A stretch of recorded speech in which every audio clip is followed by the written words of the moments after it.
গো, বলি বেলা যে কত হলো সে খেয়াল আছে তোমার? শরীর ঠিক আছে তোমার নাকি? বলি হলোটা কি? এখনো যে পড়ে পড়ে ঘুমাচ্ছ। আহা গিন্নি, হ গিন্নি, মনে হয়েছে গায়ে জ্বর আইছে আমার। সারা শরীর ব্যথা হইয়া আছে।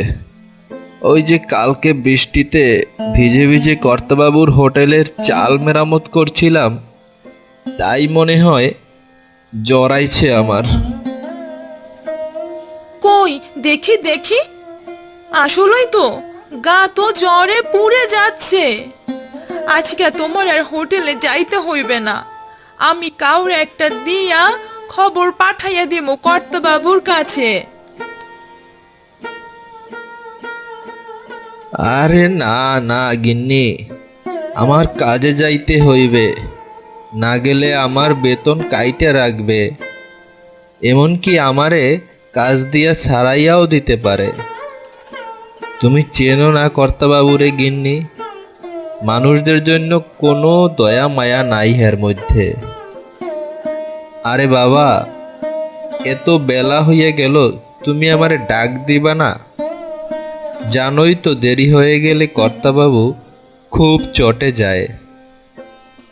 ইস, কতটা বেলা হয়ে গেছে।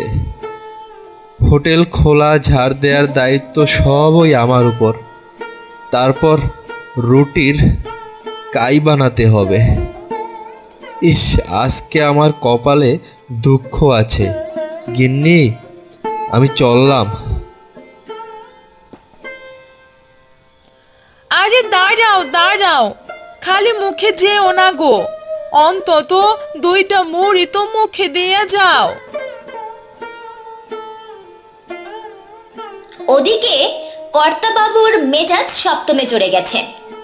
কর্তাবাবু মনে হচ্ছে বাদলকে আজকেই কাজ থেকে ছাঁটাই করে দিবে। হতচ্ছাড়া বাদলটা নিশ্চয়ই নাক ডেকে ডেকে ঘুমোচ্ছে এখনো। ও আসুক আজকে, আজকে ওর একদিন কি আমার একদিন। একজন নবাবজাদাকে আমি কাজে রাখছি না, ওনাকে মাস গেলে গে গুনে গুনে পয়সা দিব, আর কাজের সময় ওনার টিকিটা পাওয়া যাবে না।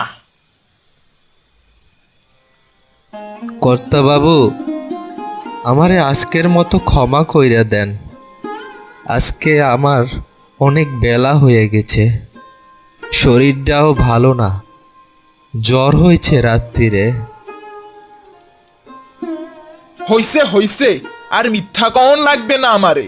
ওসব জ্বর টর কিছুই হয় নাই তোমার। সব হইছে যাইয়া কাজে ফাঁকি দেওয়ার ধান্দা, সব হইছে বাহানা। মনে হয় আমি কিছুই বুঝি না। আপনি হইছেন আমার মালিক, আপনার সাথে আমি মিথ্যা কথা কমু কেন? যান যান, আপনি যাইয়া আরাম করেন, বাকিটা আমি সামলাইতেছি। না না, বাদলটাকে আমি আর কাজে রাখবই না, কোনোভাবেই রাখবো না। আমিও হলাম এই গ্রামের এক এবং একমাত্র হোটেলের মালিক। আমার হোটেলে কাজ করার জন্য মানুষের অভাব হইবে না। যাগ্গে যাগ্গে, হতসারা বাদলটাকে দিয়ে আজকের মতো খাটিয়ে নেই ভালো করে।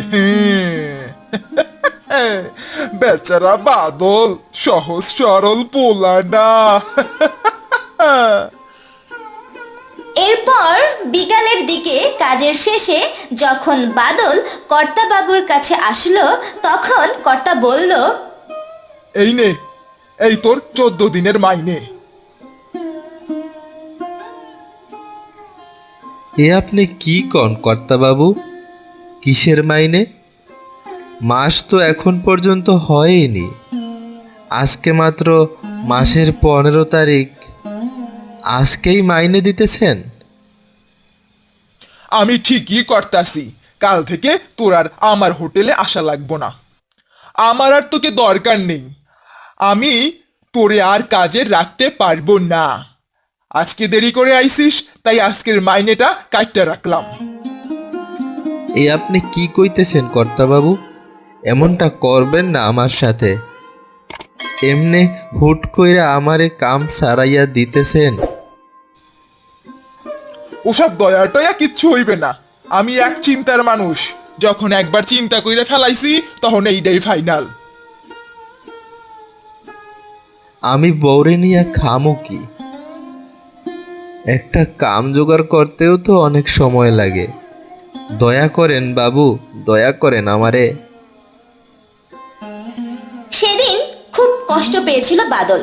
তার সাথে করা কর্তাবাবুর এই অন্যায় সে কিছুতেই ভুলতে পারছিল না। বাড়ি এসে বাদল তার বউকে সব কথা খুলে বলল। তার বউ তাকে সাহস দিল, সান্ত্বনা দিল। তুমি মন খারাপ কইরো না, অহংকার মোটেও ভালা জিনিস না। তুমি একটু শান্ত হও, দেখো ঠিক একটা না একটা ব্যবস্থা হইয়া যাইব। বুঝছো বউ, আমি একটা কথা মনে মনে ভাবছি। কি গো, কি কথা ভাবছো তুমি? কি করবা? আমিও একটা হোটেল দিমু, আর সবাইরে খুব যত্ন কইরা খাওয়ামু। রান্না বান্নার সব কিছুই তো আমি পারি। আর যদি উপরালার দয়ায় আমার হোটেলটা ভালো মতো দাঁড়াইয়াই যায়, তখন খুব অল্প টাকায় মানুষরে খাওয়ামু। আচ্ছা আচ্ছা, সে তো খুব ভালো কথা। তুমি এক কাজ করো, আমার যে হাতের চুড়ি দুইটা আছে স্বর্ণের, সেই দুইটা বেচা তুমি এ ব্যবসাটা শুরু করো।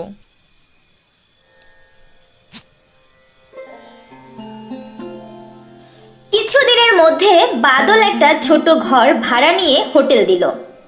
তার হোটেল একেবারেই নতুন হওয়ায় প্রথম প্রথম খুব বেশি কাস্টমার হতো না তার। একদিন দুপুরবেলা একজন বয়স্ক লোক এলো বাদলের হোটেলে। ও খোকা, খোকা, আমারে দুইটা ভাত খেতে দিবি? আজকে আমার কোথাও খাবার জোটেনি, তেমন পয়সাও পাইনি যে কিছু কিনে খামো। আমার কাছে এই একটি পুরনো হাড়ি আছে, নে খোকা, এটা নে। এইটা তোর কাছে রাইখা আমারে দুইটা খাইতে দে। আরে দাদু, তুমি কি বলো? এই দুপুরবেলা তুমি আমার কাছে আইছো আর আমি তোমারে খাইতে দেবো না? তা আবার কেমনে হয়? বসো, তুমি বসো।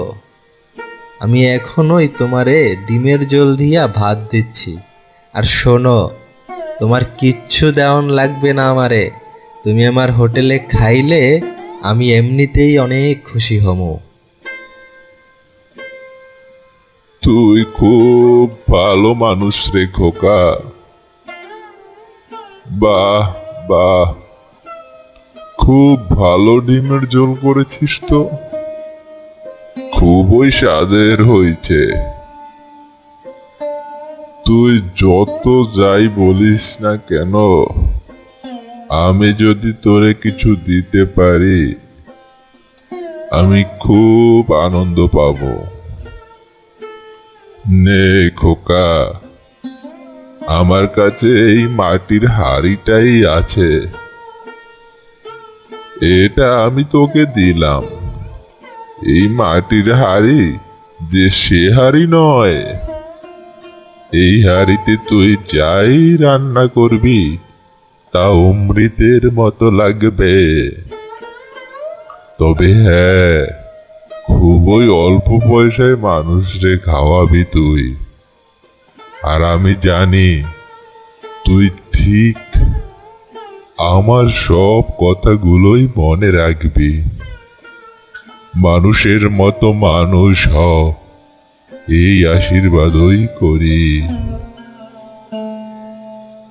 ঠিক আছে দাদু, ঠিক আছে।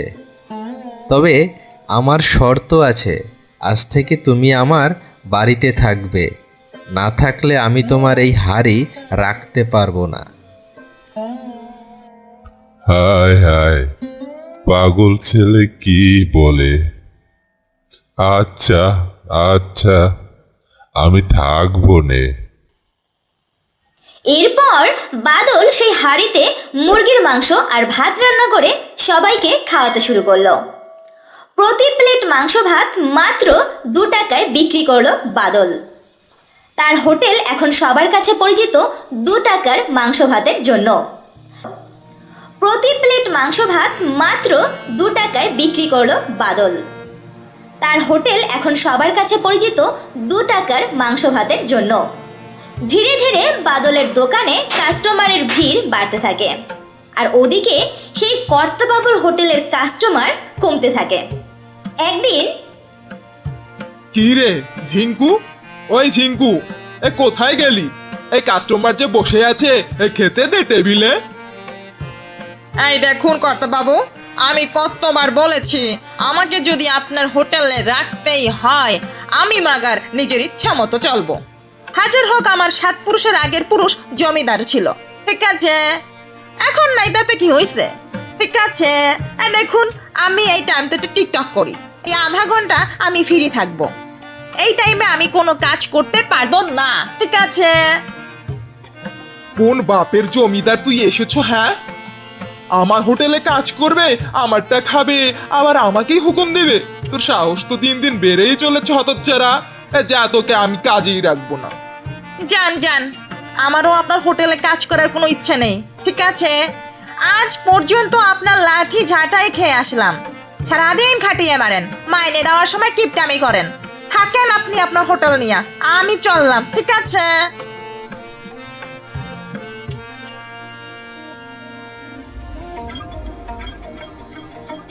এ কি অকাল লাগলো আমার হোটেলের ব্যবসায়!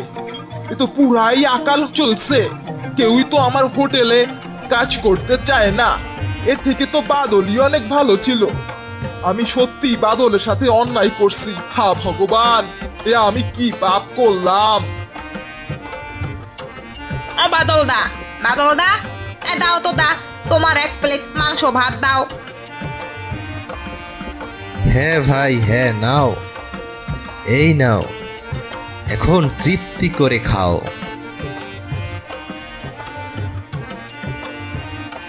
এই কিভাবে এত অস্থির রান্না করো গো বাদল দা? আর সাথে কি বলি তোমার হোটেলে এত মানুষের ভিড় কেন? এই হলো গিয়ে আসল ব্যাপার, ঠিক আছে? যেমন সুন্দর তোমার মুখের ব্যবহার, তেমনি সুন্দর তোমার হাতের রান্না, ঠিক আছে? আরে হ্যাঁ ভাই, হ্যাঁ, আমাদের বাদল ভাইয়ের কোনো তুলনা হয় না। 2 টাকায় এত স্বাদের মাংস ভাত কোথাও কি পাওয়া যায়? তোমরাই বলো ভাই। হ হ, খুব চমৎকার রান্না আমাগো বাদলের। যে খাবে একবার বাদলের হোটেলের এই 2 টাকার মাংস ভাত, সারা জীবন তার মুখে এর অমৃত স্বাদ লেগে থাকবে।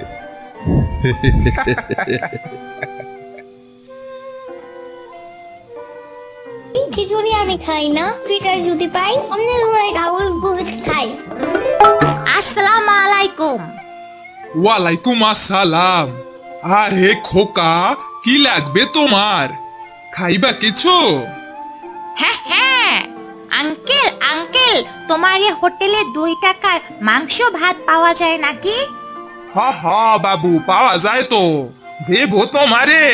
হ্যাঁ হ্যাঁ, আমাকে একটু কচু পাতায় তোমার মাংস ভাত দাও তো। কচু পাতায় খাইবা তুমি? ভিতরে এসে বসো, প্লেটে দেই তোমারে।